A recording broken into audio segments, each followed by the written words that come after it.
Good morning students. இன்றைக்கி நாம் 7ஆம் வகுப்பு 2ஆம் பருவம் அலகு 5 வகைப்பாட்டியலின் அடிப்படைகள் அப்படிங்கிற பாடத்தில் இருக்கக்கூடிய புக் பேக் ஃபுல்லாக பார்க்க போகிறோம். வாங்க பார்க்கலாம். மதிப்பீட்டில் ஃபஸ்ட்டாக இருக்கிறது சரியான விடையை தேர்ந்தெடுக்கவும்.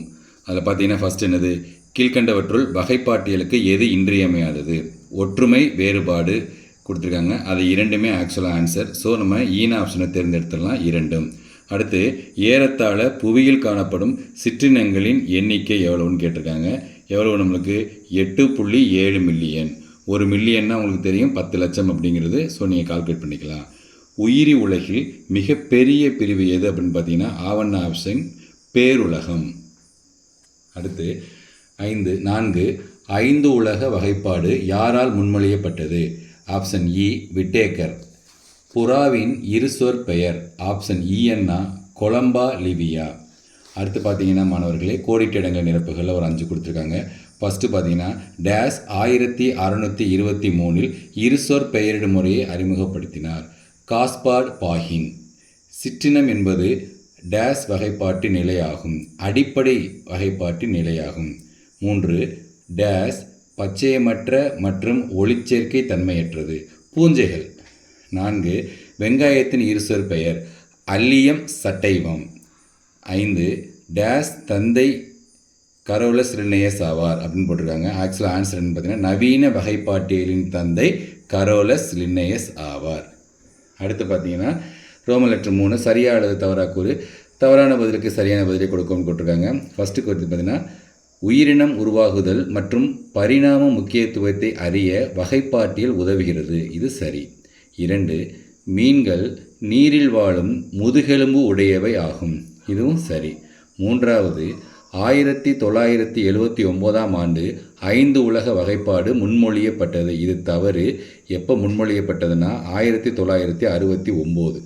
அடுத்து 4 உண்மையான உட்கரு ப்ரோகேரியாட்டிக் செல்களில் காணப்படுகிறது, இது தவறு. உண்மையான உட்கரு யூகேரியாட்டிக் செல்களில் காணப்படுகிறது. அடுத்து 5 விலங்கு செல்கள் செல் சுவர் பெற்றவை, இது தவறு. தாவர செல்கள் தான் செல் சுவர் பெற்றவை. ரோமன் லெட்டர் 4 பொறுத்துக. ஒரு 5 கொடுத்துருக்காங்க. மொனிரா, புரோட்டிஸ்டா, பூஞ்சை, பிளான்டே, அனிமேலியா. அங்கிட்டு கொடுத்துருக்காங்க. ஃபஸ்ட்டு பார்ப்போம். மொனிராவுக்கு பார்த்தீங்கன்னா பாக்டீரியா, புரோட்டிஸ்டாவுக்கு யூக்ளினா, பூஞ்சைக்கு மோல்டுகள், பிளான்டேக்கு வேம்பு, அனிமேலியா வண்ணத்து பூச்சி. அடுத்து பார்த்தீங்கன்னா கூற்று மற்றும் காரணங்காணல் வினாக்கள். கூற்று இருசொல் பெயர் என்பது உலகளாவிய பெயராகும், இது இரு பெயர்களை கொண்டது. காரணம் கரோலஸ் லின்னேயஸ் என்பவரால் முதலில் இது அறிமுகப்படுத்தப்பட்டது. இதுக்கு ஆப்ஷன் 2ல் கூற்று சரி, காரணம் தவறு, ஆன்சர்.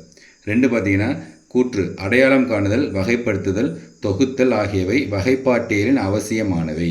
காரணம் இவை வகைப்பாட்டியலின் அடிப்படை படிநிலைகள். இதுக்கு ஆன்சர் 2, கூற்று சரி, காரணம் தவறு.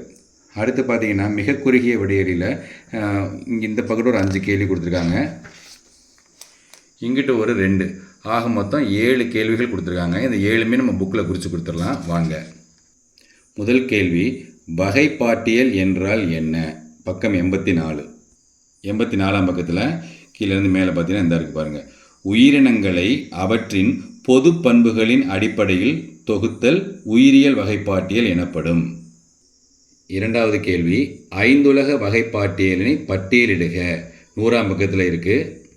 பார்த்தீங்கன்னா 100ஆம் பக்கத்தில் மேலே பார்த்தீங்கன்னா அங்கே இருக்குது பாருங்கள், நினைவில் கொள்கையிலே இருக்குது. மொனிரா, புரோட்டிஸ்டா, பூஞ்சைகள், பிளான்டே மற்றும் அனிமேலியா. அடுத்து 3வது கேள்வி, இரு பிளவு திறவுகோல் வரையறு. இது பக்கம் 90ன்னு போட்டுக்குங்க. உங்கள் புக்கில் தெளிவாக இல்லை, ஆனால் 90ஆம் பக்கத்தில் கொஞ்சம் கேப் இருக்குது, அதில் நான் எழுதியிருக்கேன், நீங்களும் அதே மாதிரி எழுதிக்கிங்க. உயிரினங்களை அவற்றின் ஒற்றுமைகள் மற்றும் வேற்றுமைகளின் அடிப்படையில் வகைப்படுத்துதல் இரு பிளவு திறவுகோல் எனப்படும். கேள்வி எண் 4, மொனிராவிற்கு 2 உதாரணம் தருக. பக்கம் 95. 95ஆம் பக்கத்தில் கீழேயே இருக்குது பாருங்கள், 2 உதாரணங்கள், பாக்டீரியங்கள் மற்றும் நீல பசும் பாசிகள். கேள்வி எண் 5, இருசொற் பெயரிடும் முறை என்பது யாது? பக்கம் 99. கீழிருந்து மேலே இங்கே இருக்குது பாருங்கள். இருசொல் பெயரிடும் முறை என்பது உயிரினங்களுக்கு உலக அளவில் பெயரிடும் முறையாகும். இந்த முறைப்படி ஒவ்வொரு உயிரினமும் முதலில் பேரின பெயரும் இரண்டாவதாக சிற்றின பெயருமாக 2 பெயர்களை கொண்டிருக்கும். 6வது கேள்வி பார்த்தீங்கன்னா இருசொற் பெயரை குறிப்பிடுக. 2 இது கேட்டிருக்காங்க. மனிதனுக்கும் நெல்லுக்கும் கேட்டிருக்காங்க. ரெண்டுமே முக்கியம். நான் இங்கேயே எழுதியிருக்கேன். மனிதனுக்கு வந்து பார்த்தீங்கன்னா ஹோமோ சேப்பியன்ஸ், நெல்லுக்கு வந்து ஒரைசா சட்டைவா. மாணவர்களே, உங்கள் புக்கில் 99ஆம் பக்கத்தில் சில உயிரிகளின் அறிவியல் பெயர்கள்னு சொல்லி ஒரு 15 பேர் கொடுத்துருக்காங்க. இந்த 15 பேரையும் நீங்கள் 7ஆம் வகுப்பு மாணவர்கள் தெளிவாக நீங்கள் படித்து தெரிஞ்சுக்கிட்டிங்கன்னா பின்னாடி உங்களுக்கு ரொம்ப யூஸ்ஃபுல்லாக இருக்கும். உங்கள் மெமரி பவரும் நல்லா இம்ப்ரூவ் ஆகும். ஸோ இந்த அறிவியல் பெயர்களை நீங்கள் நல்லா படிச்சுக்குங்க. அடுத்து 7வது கேள்வி, புரோட்டிஸ்டா குறித்து 2 குறிப்புகள் எழுதுக. 96 பக்கம் 96ல் பார்த்தீங்கன்னா கீழே இருந்து போனீங்கன்னா புரோட்டிஸ்டா உலகம் அப்படிங்கிறதுல இருக்குது. புரோட்டிஸ்டா உலகத்தில் ஒரு செல் உயிரிகளும் சில எளிய பல செல் யூகேரியோட்டுகளும் அடங்கும். புரோட்டிஸ்டுகள் 2 முக்கிய குழுக்களாக உள்ளன. ஸோ இந்த 2 கேரக்டரை நம்ம இதில் கொடுத்துடலாம். அடுத்த மாணவர்களே, ரோமன் லெட்டர் 7ல் குறுகிய விடையலின்னு இருக்குது. 3 கேள்விகள் கொடுத்துருக்காங்க. அவங்க 1, 2, 3 கொடுத்துருந்தாங்க. நீங்கள் இப்படியே குறிச்சிக்கிட்டாலும் சரி, இல்லை எனக்கு வசதிக்காண்டி நான் இங்கே 7க்கு அப்புறம் நான் சும்மா 8, 9, 10ன்னு குறிச்சிருக்கேன். அப்படி குறிச்சிக்கிட்டாலும் சரி, 3மே நம்ம புக்கில் இருக்குது. முதல் கேள்வி, வகைப்பாட்டின் படிநிலைகளை பற்றி எழுதுக. பக்கம் 88. 88ஆம் பக்கத்தில் இங்கே இருக்குது பாருங்கள். வகைப்பாட்டில் 7 முக்கிய படிநிலைகள் உள்ளன. அவையாவன உலகம், தொகுதி, வகுப்பு, வரிசை, குடும்பம், பேரினம், சிற்றினம். அடுத்து கேள்வி எண் 2, எனக்கு வந்து 9. தாவர உலகம் மற்றும் விலங்கு உலகத்தை வேறுபடுத்துக. பக்கம் 97. இது நம்ம புக்கில் குறித்தோம்னா நிறைய பாயிண்ட்ஸ் வரும், நிறைய குறிக்கிற மாதிரி இருக்கும். அதெல்லாம் வேண்டாம். ரொம்ப சிம்பிளாக நீங்கள் எழுதுறதுன்னா இந்த மாதிரி ஒரு கட்டம் போட்டுங்க. இங்கிட்ட தாவர உலகம், அங்கிட்ட விலங்கு உலகம். புக்கில் எழுதிக்கிங்க. தாவர உலகம் என்ன பண்ணும்? ஒளிச்சேர்க்கை நிகழ்த்துபவை. விலங்கு உலகம் ஒளிச்சேர்க்கை நிகழ்த்தாது. தாவர உலகம் என்ன பண்ணும்? இடம் விட்டு இடம் நகராது. அது என்ன பண்ணும்? நகரும். So simple. இப்படி எழுதிக்கிங்க போதும். அடுத்து கேள்வி எண் 10, புக்கில் 3. 5 உலக வகைப்பாட்டின் 2 நிறைகளை எழுதுக. 98 பக்கம். 98ஆம் பக்கத்தில் கீழே கொடுத்துருக்காங்க. நிறைய பாயிண்ட்ஸ் கொடுத்துருக்காங்க. நீங்கள் முதல் 2 பாயிண்ட்ஸ் எழுதுங்க. ரெண்டுமே ரொம்ப முக்கியமான இம்பார்ட்டன்ட் பாயிண்ட்ஸ். ஃபஸ்ட்டு பாயிண்ட், இவ்வகைப்பாட்டின் அமைப்பானது அதிகமாக அறிவியல் ரீதியாகவும் மற்றும் இயற்கையின் முறைப்படியும் அமைந்துள்ளது. First point. செகண்ட் பாயிண்ட், இந்த வகைப்பாடு செல்லின் அமைப்பு, உணவு ஊட்ட முறை மற்றும் பரிணாம வளர்ச்சியின் ஆரம்ப நிலையின் பண்புகளை தெளிவாக குறிக்கின்றது. அடுத்து பார்த்தீங்கன்னா விரிவான விடைகள் இருக்குது. அது நம்ம அடுத்த வீடியோவில் போடலாம். உயர் சிந்தனை வினாக்கள். கீழே வந்து ஒரு சின்ன ஆக்டிவிட்டிஸ் கொடுத்துருக்காங்க. ஒரு படம் கொடுத்து, ஒரு 5 படம் கொடுத்து, இது என்ன உலகங்கள் அப்படின்னு கேட்டிருக்காங்க. சில உயிரினங்களின் படங்கள் கீழே கொடுக்கப்பட்டுள்ளன. உயிரினங்கள் எந்த உலகத்தை சார்ந்தவை என்பதை அடையாளம் கண்டு எழுதுக. 5 உலகம் இருந்துச்சுல, அது எந்த உலகம் பார்க்கணும். ஃபஸ்ட்டு பார்த்தீங்கன்னா ஒரு மரம் கொடுத்துருக்காங்க, ஒரு பெரிய ஆலமரம். அது வந்து தாவர உலகம். 2வது வந்து ஒரு பரமிசியம் கொடுத்துருக்காங்க. அது வந்து என்னது? புரோட்டிஸ்டா உலகம். 3வது வந்து ஆல்கே, பாசி எப்படினாலும் சொல்லலாம். அது வந்து நம்ம ரொம்ப மெஜாரிட்டியாக இருக்குது வந்து புரோட்டிஸ்டா உலகம்.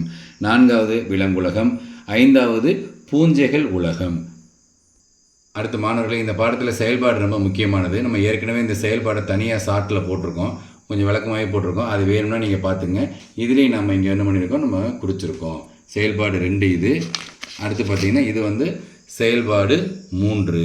இது ரெண்டுமே நம்ம சேனலில் ஷார்ட்ஸில் இருக்குது. வேணும்னா அதை நீங்கள் போய் பார்த்துக்கலாம். ஸோ மாணவர்களே, அவ்வளோதான். நம்ம வகைப்பாட்டியலின் அடிப்படைகள் பாடத்தை நம்ம தெளிவாக உள்ள இருக்கக்கூடிய புக் பேக்லாம் பார்த்தாச்சு. நீ மற்றும் ஒரு வீடியோவில் உங்களை சந்திக்கிறேன். அதுவரை உங்களிடம் நன்றி கூறி விடைபெறுவது தேவா சயின்ஸ்.